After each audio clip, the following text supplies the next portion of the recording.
Hi friends, welcome to my S L Saheba Kannada YouTube channel. Okay friends, ಇವತ್ತಿನ topic ಬಂದ್ಬಿಟ್ಟು ಒಂದು job application ಬಗ್ಗೆ ತಿಳಿಸ್ಕೊಡೋಣ ಅಂತ ನಾನು ಈ ವಿಡಿಯೋದಲ್ಲಿ ಹೇಳ್ತಾ ಇದ್ದೀನಿ. ಓಕೆ, ಇದು ಬಂದ್ಬಿಟ್ಟು ಒಂದು ಗೌರ್ಮೆಂಟ್ ಜಾಬ್ ಆಗಿದ್ದು ಇದರಲ್ಲಿ ರಿಕ್ವೈರ್ಮೆಂಟ್ಸ್ ಬಂದ್ಬಿಟ್ಟು ತುಂಬ ಇದೆ ಮತ್ತು ರಿಕ್ರೂಟ್ಮೆಂಟಲ್ಲಿ ಇದು ತುಂಬ ಒಳ್ಳೆಯ ಜಾಬ್ ಆಗಿರ್ಬೋದು. K S R L P S ಅಂತ ಈ ಜಾಬ್ ಆಗಿರ್ಬೋದು. ಇದರಲ್ಲಿ ಬ್ಲಾಕ್ ಮ್ಯಾನೇಜರ್ ಪೋಸ್ಟು ಬಂದ್ಬಿಟ್ಟು ಖಾಲಿ ಇದೆ ನೋಡಿ. ಇದು ಲಿಂಕ್ ಆಗಿದ್ದು ನಾನು ಇಲ್ಲಿ ಡಿಸ್ಕ್ರಿಪ್ಷನ್ ನಿಮಗೆ ವೀಡಿಯೋದಲ್ಲಿ ತೋರಿಸಿದ್ದೀನಿ. ನಿಮ್ಗೆ ಯಾವುದೇ ರೀತಿ ಈ ಥರ ಲಿಂಕ್ ಬೇಕಾಗಿದ್ದಲ್ಲಿ ನನ್ನ ವೀಡಿಯೋಗೆ ಬಂದರೆ ನಿಮಗೆ ಡಿಸ್ಕ್ರಿಪ್ಷನಲ್ಲಿ ಬಂದ್ಬಿಟ್ಟು ನಿಮಗೆ ಅಲ್ಲಿ ಲಿಂಕ್ನ ಅಪ್ಲೋಡ್ ಮಾಡಿರ್ತೀನಿ ಆಗಿರ್ಬೋದು, ಮತ್ತು ಡಿಸ್ಕ್ರಿಪ್ಷನ್ ಆಗಿರ್ಬೋದು, ಇಲ್ಲ DM ಆಗಿರ್ಬೋದು, ಪ್ರತಿಯೊಂದು ಡೀಟೇಲ್ಸ್ ಕೂಡ ನಾನು ಡಿಸ್ಕ್ರಿಪ್ಷನ್ ಬಾಕ್ಸ್ನಲ್ಲಿ ಹಾಕಿರ್ತೀನಿ. ನೀವು ಚೆಕ್ಔಟ್ ಮಾಡಿದ್ರೆ ನಿಮಗೆ ಲಿಂಕ್ ಕೂಡ ಸಿಗ್ಬೋದು ಫ್ರೆಂಡ್ಸ್.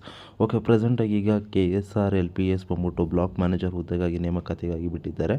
ಓಕೆ, ಅಟ್ ಪ್ರೆಸೆಂಟ್ ಈ ಅಪ್ಲಿಕೇಶನ್ ಬಂದ್ಬಿಟ್ಟು ಈಗ ಇದೇ ತಿಂಗಳಲ್ಲಿ ಬಿಟ್ಟಿದ್ದು. ಓಕೆ, ಇದೇ ತಿಂಗಳಲ್ಲಿ ಕೂಡ ಇದು ಫಿಲ್ ಆಗಿ MT ಕೂಡ ಆಗುತ್ತೆ. ಓಕೆ, ಇದು ಅಪ್ಲಿಕೇಶನ್ ಬಂದ್ಬಿಟ್ಟು ಆಲ್ರೆಡಿ ಎಕ್ಸ್ಟೆಂಡ್ ಆಗಿದೆ. ಮಾರ್ಚ್ 30th ಅಪ್ಲಿಕೇಶನ್ ಇನ್ನು ಫ್ಲೋ ಅಲ್ಲಿದೆ. ಯಾರ್ಯಾರು ಅಭ್ಯರ್ಥಿಗಳು ಇಷ್ಟ ಇದೆ ಗೌರ್ಮೆಂಟ್ ಜಾಬಲ್ಲಿ ಅವ್ರು ಯಾರು ಬೇಕು ಕೂಡ ಅಪ್ಲೈ ಮಾಡ್ಬೋದು ಫ್ರೆಂಡ್ಸ್. ಓಕೆ, ಅಪ್ಲೈ ಮಾಡೋದಕ್ಕೆ ಅರ್ಜಿ ಸಲ್ಲಿಸುವ ವಿಧಾನ ಬಂದ್ಬಿಟ್ಟು ಕೆಳಗಡೆ ನಿಮಗೆ ಏನು ಲಿಂಕ್ ಕಾಣಿಸ್ತಾ ಇದೆ ಆ ಲಿಂಕ್ನ ನೀವು ಕ್ಲಿಕ್ ಮಾಡಿದ್ರೆ ಜಸ್ಟ್ ನೀವು ವೆಬ್ಸೈಟ್ಗೆ ಕಾಪಿ ಪೇಸ್ಟ್ ಮಾಡಿದ್ರೆ ಸಾಕು, ನೀವು ಆ ವೆಬ್ಸೈಟ್ಗೆ ಹೋಗ್ಬೋದು.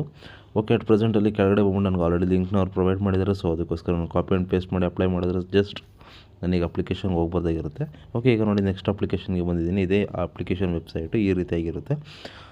ಫಾಲ್ತು ವೆಬ್ಸೈಟ್ಗೆಲ್ಲ ಹೋಗೋಕ್ಕೆ ಹೋಗಬೇಡಿ, ಯಾಕೆಂದರೆ ಈ ವೆಬ್ಸೈಟ್ ಬಂದ್ಬಿಟ್ಟು ಒರಿಜಿನಲ್ ಆಗಿದೆ, ಯಾವುದೇ ರೀತಿ ಫೇಕ್ ಅಪ್ಲಿಕೇಶನ್ ಅಲ್ಲ. ಓಕೆ, ಈ ಅಪ್ಲಿಕೇಶನಲ್ಲಿ ಬಂದ್ಬಿಟ್ಟು ಮೊದಲನೇದಾಗಿ ನೀವು ಯಾವ್ಯಾವ ರಿಕ್ರೂಟ್ಮೆಂಟ್ ಬಂದ್ಬಿಟ್ಟು ನಿಮಗೆ ಬೇಕಾಗಿದೆಯೋ ಅದನ್ನು ಫಸ್ಟ್ ಚೆಕ್ ಮಾಡ್ಕೊಬೇಕಾಗಿರುತ್ತೆ. ಇಲ್ಲಿ ಸುಮಾರು ಥರ ಬ್ಲಾಕ್ ಮ್ಯಾನೇಜರಲ್ಲಿ ಅದರಲ್ಲಿ ಬಂದ್ಬಿಟ್ಟು ಸುಮಾರು ಪೋಸ್ಟ್ಗಳಿರ್ಬೋದು, ಅಸಿಸ್ಟೆಂಟ್ ಆಗಿರ್ಬೋದು, ಮತ್ತು ಲೈವ್ಲಿಹುಡ್ ಆಗಿರ್ಬೋದು, ಮತ್ತು ಅದೇ ಥರ ಫಾರ್ಮ್ ಲೈವ್ಲಿಹುಡ್ ಆಗಿರ್ಬೋದು. ಇದೇ ಥರ ಓಪನಿಂಗ್ಸ್ ಬಂದ್ಬಿಟ್ಟು ಸುಮಾರು ಇರುತ್ತೆ ಫ್ರೆಂಡ್ಸ್. ಓಕೆ, ಅಟ್ ಪ್ರೆಸೆಂಟ್ ಇವಾಗ ಏನಂದರೆ ಅಪ್ಲಿಕೇಶನ್ ಬಗ್ಗೆ ತಿಳಿಸ್ಕೊಡೋದಕ್ಕೋಸ್ಕರ ಫ್ಲೋಲ್ಲಿ ಹೋಗ್ತಾ ಇದ್ದೀವಿ ವೀಡಿಯೋದ ಮುಖಾಂತರ. ಓಕೆ, ಬ್ಲಾಕ್ ಮ್ಯಾನೇಜರ್ ಬಂದ್ಬಿಟ್ಟು ಇದು ಮೊದಲನೇ ಹುದ್ದೆ ಆಗಿರ್ಬೋದು. ಇದು ಬಂದ್ಬಿಟ್ಟು ನೀವು ಕ್ಲಿಕ್ ಮಾಡಿದ್ರೆ ನೀವು ನೋಡಿ ಇಲ್ಲಿ ಯಾದಗಿರಿ ಮತ್ತು ಸೋರಾಪುರ್ ಈ ಥರ ಡಿಸ್ಟ್ರಿಕ್ಗಳಲ್ಲಿ ಇದು ಜಾಬ್ ಬಂದ್ಬಿಟ್ಟು ವೇಕೆನ್ಸಿ ಖಾಲಿ ಇದೆ. ಬೆಂಗಳೂರಲ್ಲಿ ಯಾವುದೇ ರೀತಿ ಜಾಬ್ ವೇಕೆನ್ಸಿ ಖಾಲಿ ಇಲ್ಲ. ಸೊ ಸದ್ಯದಲ್ಲೇ ಶೀಘ್ರದಲ್ಲೇ ಅವರು ಜಾಬ್ ವೇಕೆನ್ಸಿ ಕೂಡ ಇಲ್ಲೂ ಕೂಡ ಆಫರ್ ಮಾಡ್ತಾರೆ. ಬಟ್ ಇಲ್ಲಿ ಯಾರು ಕೂಡ ಎಲಿಜಿಬಿಲಿಟಿ ಇಲ್ಲದೇ ಇರೋದ್ರಿಂದ, ಮತ್ತು ಇನ್ನೊಂದೇನೆಂದರೆ ಅಪ್ಲಿಕೇಶನಲ್ಲಿ ಯಾವುದೇ ರೀತಿ ಫ್ಲೋ ಆಗಿಲ್ಲದೆ ಇರೋದ್ರಿಂದ, ಸೊ ಅದಕ್ಕೋಸ್ಕರ ಇಲ್ಲಿ ಅಪ್ಲಿಕೇಶನ್ ಯಾವುದೇ ರೀತಿ ಬಿಟ್ಟಿಲ್ಲ. ಬೆಂಗಳೂರಲ್ಲಿ ಯಾವ್ದಾದ್ರು ಪೋಸ್ಟ್ ಖಾಲಿ ಇತ್ತು ಅಂದರೆ ಅಪ್ಲಿಕೇಶನ್ನ ಬಿಡ್ತಾರೆ ಫ್ರೆಂಡ್ಸ್. ಅದನ್ನು ನಾನು ಇದೇ ಚಾನಲಲ್ಲಿ ನನ್ನ SLV ಸೈಬರ್ ಕನ್ನಡ ಯೂಟ್ಯೂಬ್ ಚಾನಲಲ್ಲಿ ಅಪ್ಲೋಡ್ ಮಾಡ್ತೀನಿ ಫ್ರೆಂಡ್ಸ್. ಓಕೆ, ಇವಾಗ ಮೊದಲನಾಗಿ ಕ್ರಿಯೇಟ್ ಅಕೌಂಟ್ ಅಂತ ಇರುತ್ತೆ, ಅದನ್ನು ಫಸ್ಟ್ ನೀವು ರಿಜಿಸ್ಟರ್ ಮಾಡ್ಕೊಬೇಕಾಗಿರುತ್ತೆ ಫ್ರೆಂಡ್ಸ್. ಓಕೆ, ಮೊದಲನಾಗಿ ನೀವು ರಿಜಿಸ್ಟರ್ ಮಾಡ್ಕೊಂಡಾಗ ನಿಮ್ಮ ನೇಮ್ ಆಗಿರ್ಬೋದು, ಕನ್ಫರ್ಮ್ ನೇಮ್ ಆಗಿರ್ಬೋದು, ಮತ್ತು ಲಾಸ್ಟ್ ನೇಮ್ ಆಗಿರ್ಬೋದು, ಇದೇ ಥರ ನೇಮ್ ಬಂದ್ಬಿಟ್ಟು ನೀವು ಫಿಲ್ ಮಾಡಬೇಕಾಗುತ್ತೆ. ನಿಮ್ಮ ಫಸ್ಟ್ ನೇಮ್ ಲಾಸ್ಟ್ ನೇಮ್ ಬಂದ್ಬಿಟ್ಟು ಆರ್ಡರ್ ವೈಸಲ್ಲೇ ಫಿಲ್ ಮಾಡಬೇಕಾಗುತ್ತೆ, ಯಾಕೆಂದರೆ ಅಂದರೆ ಅಪ್ಲಿಕೇಶನಲ್ಲಿ ಪ್ರಾಬ್ಲಮ್ ಆಗ್ಬೋದು. ಓಕೆ, ಅದೆಲ್ಲ ಫಿಲ್ ಮಾಡಿದ್ಮೇಲೆ ನಿಮ್ಮ ಇಮೇಲ್ ID ಆಗಿರ್ಬೋದು, ಮೊಬೈಲ್ ನಂಬರ್ ಆಗಿರ್ಬೋದು, ಈ ರೀತಿಯಾದ ಪ್ರತಿ ಡೀಟೇಲ್ಸ್ಕೊಂಡು ಫಿಲ್ ಮಾಡಬೇಕಾಗುತ್ತೆ. ಓಕೆ, ಇದನ್ನೆಲ್ಲ ಫಿಲ್ ಮಾಡಾದ್ಮೇಲೆ ನಿಮ್ಮ ಇಮೇಲ್ IDಗೆ ಮತ್ತು ನಿಮ್ಮ ಮೊಬೈಲ್ ನಂಬರ್ಗೆ OTP ಬರುತ್ತೆ. ಆ ಒಂದು OTPನ ನೀವು ಜನ್ರೇಟ್ ಮಾಡಿದ್ಮೇಲೆ ನೀವು ವೆರಿಫಿಕೇಷನ್ ಅಂತ ಕೊಟ್ಟ ಮೇಲೆ ಅದು ವೆರಿಫೈ ಆಗುತ್ತೆ.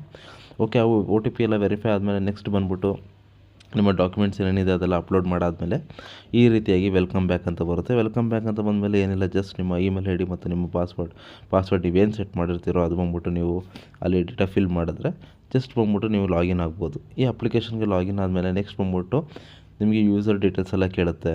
ಅದೆಲ್ಲ ಬಂದ್ಬಿಟ್ಟು ಬೇಸಿಕ್ ಇನ್ಫಾರ್ಮೇಷನ್ ಆಗಿರ್ಬೋದು, ನಿಮ್ಮ ಕ್ವಾಲಿಫಿಕೇಷನ್ ಡೀಟೇಲ್ಸ್ ಆಗಿರ್ಬೋದು, ಮತ್ತು ಇದೇ ರೀತಿ ಹಲವಾರು ಬೇರೆ ಬೇರೆ ಡೀಟೇಲ್ಸ್ ಆಗಿರ್ಬೋದು, ನಿಮ್ಮ EWS ಸರ್ಟಿಫಿಕೇಟ್ ಬಗ್ಗೆ ಆಗಿರ್ಬೋದು, ಮತ್ತು ಈ ರೀತಿಯಾಗಿ ಕೆಲವೊಂದು ಗೌರ್ಮೆಂಟ್ ಜಾಬ್ಗಳಿಗೆ ಪೊಲೀಸ್ ವೆರಿಫಿಕೇಷನ್ ಕೂಡ ಬೇಕಾಗಿರುತ್ತೆ. ಅದು ಕೂಡ ಸ್ವಲ್ಪ ಇಂಪಾರ್ಟೆಂಟ್ ಮಾಹಿತಿ ಆಗಿರುತ್ತೆ. ಸೊ ಬಂದ್ಬಿಟ್ಟು ಇದರಲ್ಲಿ ಯಾವುದೇ ರೀತಿ ಇನ್ಫಾರ್ಮೇಷನ್ ಆ ಥರ ಡೀಟೇಲ್ಸ್ ಎಲ್ಲ ಏನು ಕೇಳಿಲ್ಲ. ಸೊ ಇದರಲ್ಲಿ ಜಸ್ಟ್ ನಾರ್ಮಲ್ ಫ್ಲೋಯಲ್ಲಿ ಏನು ಅಪ್ಲಿಕೇಶನ್ಗೆ ಏನು ಡೀಟೇಲ್ಸ್ ಬೇಕಾಗಿರುತ್ತೋ ಅಷ್ಟು ಮಾತ್ರ ಕೇಳಿದ್ದಾರೆ. ಸೊ ಓಕೆ, ಇವಾಗ ನಾನು ಅಪ್ಲಿಕೇಶನ್ ರೀಲೋಡ್ ಮಾಡ್ತಾಯಿದ್ದೀನಿ. ಸೊ ಯಾಕೆ ಅಂದರೆ ವೆಬ್ಸೈಟ್ ಅಪ್ಲಿಕೇಶನ್ ಬಂದ್ಬಿಟ್ಟು ಆಲ್ರೆಡಿ ಮಾರ್ಚ್ 30th ಎಕ್ಸ್ಟೆಂಡ್ ಮಾಡಿದ್ದಾರೆ. ಬಟ್ ಇನ್ನು ಅಪ್ಲಿಕೇಶನ್ ಬಂದ್ಬಿಟ್ಟು ಚೇಂಜಸ್ ಕೂಡ ಅಪ್ಡೇಟ್ ಕೂಡ ಆಗಿಲ್ಲ, ಯಾಕೆಂದರೆ ಬ್ಯಾಕ್ ಎಂಡಲ್ಲಿ ಡೇಟಾಬೇಸ್ ಕೂಡ ಇನ್ನೂ ಅಪ್ಡೇಟ್ ಮಾಡಿಲ್ಲದರಿಂದ ಹಳೆ ಅಪ್ಲಿಕೇಶನಲ್ಲಿ ಏನು ಲಾಸ್ಟ್ ಡೇಟ್ ಈಸ್ ಓವರ್ ಅಂತ ತೋರಿಸಿತ್ತು ಅದೇ ರೀತಿ ಬರ್ತಾನೆ ಇತ್ತು. ಸೊ ಈಗ ಬಂದ್ಬಿಟ್ಟು ಸ್ವಲ್ಪ ಚೇಂಜಸ್ ಆಗಿದೆ ಅಪ್ಲಿಕೇಶನಲ್ಲಿ.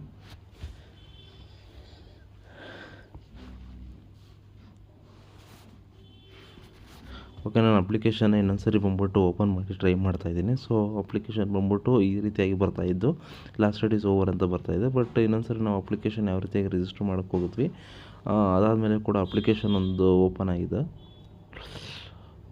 ಸೊ ಒಂದು ನಿಮಿಷ ನಾವು ಯೂಸರ್ ID ಪಾಸ್ವರ್ಡ್ ಹಾಕಿ ಚೆಕ್ ಮಾಡೋಣ.